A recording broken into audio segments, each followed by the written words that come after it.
안녕하십니까. 반갑습니다. 순천리빙TV 율성소 조정석입니다. 오늘은 사과대추 나무의 낙과의 원인과 대책에 대해서 한번 살펴보겠습니다. 사과대추 나무는 생리적 낙과가 있고요. 또 태풍이 불면 많이 떨어질 수밖에 없죠. 하지만은 다른 여러 가지 요인에 의해서도 낙과가 촉진되는 그런 이유가 있습니다.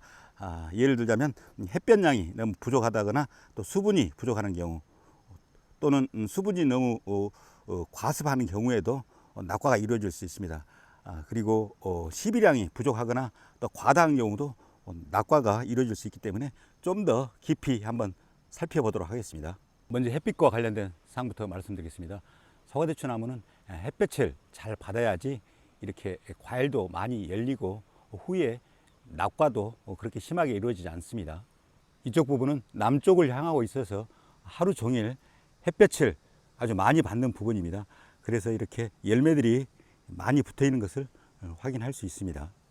하지만 서쪽에 있는 이 가지들은 오전에는 앞쪽에 있는 가지들 때문에 그늘 속에 들어가고요. 오후에는 이 옆에 있는 피자두 때문에 햇빛을 받지 못합니다. 그래서 햇빛이 부족하다 보니까 이 열매들이 거의 안 달려 있는 것을 확인할 수 있습니다. 이쪽은 동쪽인데요.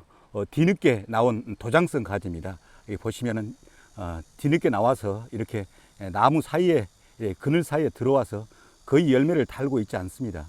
그래서 이것은 비록 누워 있지만은 도장성이기 때문에 완전히 이를 제거를 해도 되고요. 보면 내년에 사용할 수 있으면은 어느 정도 남기고 제거를 해주면 되겠습니다. 제가 볼 때 이쪽에는 좀 비어 있는 공간이기 때문에 어느 정도 남기고 제거를 하겠습니다. 이 정도에서 제가 이렇게 제거를 하고요. 이 부분도 좀 제거를 하고 해서 여기도 좀 제거를 하고요. 그리고 안쪽을 보시면은 이렇게 열매를 달고 있지 않는 이런 잎들이 좀 보이는데요. 이런 잎들은 양분 소모만 하기 때문에 이건 제거를 해주는 게 좋습니다. 이쪽에도 다 마찬가지고요. 안쪽에 있는 도장성 가지하고 열매를 달지 않는 잎들을 제거해 주니까요.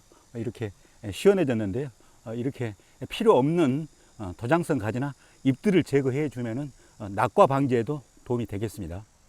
그늘 속에 들어가는 가지들을 최소화하기 위해서는 동계 전쟁을 하실 때 이렇게 밑에 있는 가지들은 좀 길게 빼서 전지를 해 주고요. 또 위에 있는 가지들은 좀 짧게 전지를 해 줘서 위에 있는 가지들이 밑에 있는 가지에 그늘을 지우지 않도록 하는 게 중요할 것 같습니다. 사과대추 나무 옆에 있는 피자두 나무 가지가 그늘을 많이 지우고 있는데요. 그늘을 지우고 있는 가지를 한번 제거를 해 보겠습니다. 그늘을 지웠던 가지를 제거한 후의 모습인데요. 어느 정도 숨통이 튀어 보입니다. 보다 근본적인 대책은 이렇게 키 큰 나무를 옆에 심으면 좋지 않을 것 같고요. 꼭 심어야 할 경우는 3, 4m 정도 충분히 거리를 두고 심어주는 게 좋을 듯 합니다. 그럼 다음으로 사과대추 나무에 비료 주는 것과 관련해서 말씀을 드리겠습니다. 일반적으로 사과대추 나무는 수세가 아주 세죠. 그래서 비료의 필요성은 그렇게 크지 않습니다. 사과대추 나무에 너무 많은 비료나 퇴비를 주면 덩치 키우는 데 집중을 하게 되죠. 그래서 6월 중순경에 저희가 이렇게 줄기 끝을 이렇게 적심을 해주는 것도 그러한 영양 성장을 생식 성장으로 바꿔주기 위한 건데요. 그렇다고 해서 전혀 비료를 안 주면은 이 과일이 커가는데도 문제가 있고요. 낙과의 원인이 될 수도 있습니다. 겨울철에 퇴비를 주는 것은 기본인데요. 일반 퇴비의 경우 11월이나 12월에 넣어주면 되겠습니다. 그리고 비료의 경우 꽃이 피고 열매가 커가는 6월, 7월, 8월에는 한 달에 한 번꼴로 주면 되겠습니다. 일반적으로 NK 비료를 많이 사용하고 있는데요. 저는 질소인산 가리 이외에 고토와 붕산 그리고 석회, 유황 등에 함유된 원효용 비료를 쓰고 있습니다. 그리고 과일이 커가는 비대기 때에는 칼슘과 마그네슘을 연면 시비해 주는 것도 좋다고 알려져 있는데요. 이 칼슘과 마그네슘은 과일이 쭈글쭈글해지는 그런 스펀지 현상을 막는 데도 도움이 된다고 합니다. 칼슘과 마그네슘을 연면 시비하시고자 하는 경우 과일이 커가는 7, 8월에 두어 번 살포해 주시면 되겠습니다.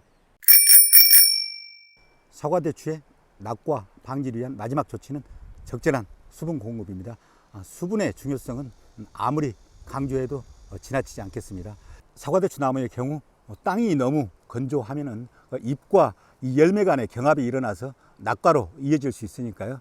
적절한 수분 공급을 계속 해줘야 되겠습니다. 물은 일주일에 한두 번 정도 주면 되겠습니다. 그리고 줄 때는 충분히 주는 게 좋을 것 같습니다. 그런데 뭐든 너무 과하면 좋지 않죠. 물을 너무 자주 줘도 좋지 않고요.